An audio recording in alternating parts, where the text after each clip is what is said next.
जेवणाच्या ताटात जर चविष्ट आणि कुरकुरीत काहीतरी असेल ना, तर जेवणाची मजा दुप्पट होते. तर आजची ही रेसिपी पारंपरिक, कमी साहित्यात आणि झटपट होणारी आहे. आज आपण कुरकुरीत असे वांग्याचे काप कसे करायचे ते बघणार आहोत.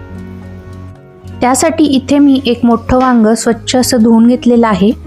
ते आता आपल्याला अर्धा सेंटीमीटर जाडीचं गोल काप करून घ्यायचे आहे.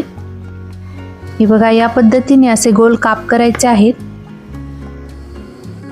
आता या कापांना आपल्याला सुरीने कट देऊन घ्यायचा आहे.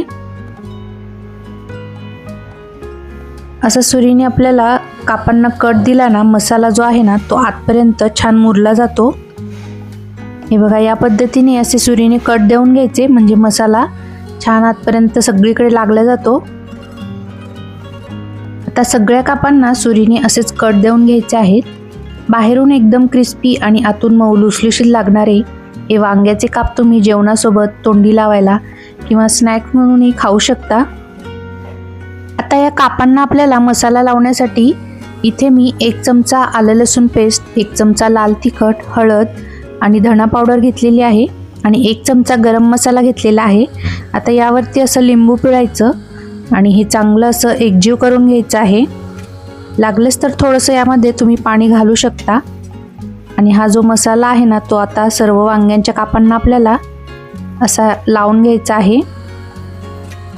इथे बघा, आपण वांग्यांना सुरीने असे कट देऊन घेतले होते, त्यामुळे मसाला जो आहे ना तो आतपर्यंत चांगला असा लागला जातो.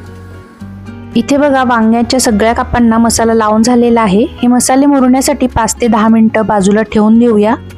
आता कोटिंगसाठी इथे मी तांदळाचं पीठ आणि रवा घेतलेला आहे. त्यामध्ये लाल तिखट आणि मीठ घालायचं आणि चांगलं असं मिसळून घ्यायचं आहे. आता कापा आपल्याला दोन्ही बाजूंनी घोळवून घ्यायचे आहेत. तांदळाच्या पिठामुळे छान असा कुरकुरीतपणा येतो. आता ही कापा आपल्याला शॅलो फ्राय करून घ्यायची आहेत. त्यासाठी पॅनमध्ये तेल घालायचं आणि तेल चांगलं गरम झालं की एक एक करून वांग्याची कापा आपल्याला ठेवायची आहेत.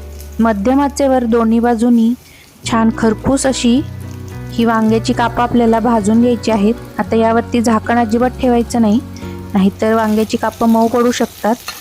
आता दोन्ही बाजूंनी आपल्याला छान अशी खरपूस भाजून घ्यायची आहेत. बाहेरून एकदम क्रिस्पी आणि आतून मऊ लुसलुशीत लागणारी ही वांग्याची कापं तुम्ही गरमागरम भातासोबत सर्व करू शकता. अतिशय कुरकुरीत अशी ही झालेली आहे. कमी साहित्यात आणि झटपट होणारे असे हे कुरकुरीत वांग्याचे काप मस्तच झालेले आहेत.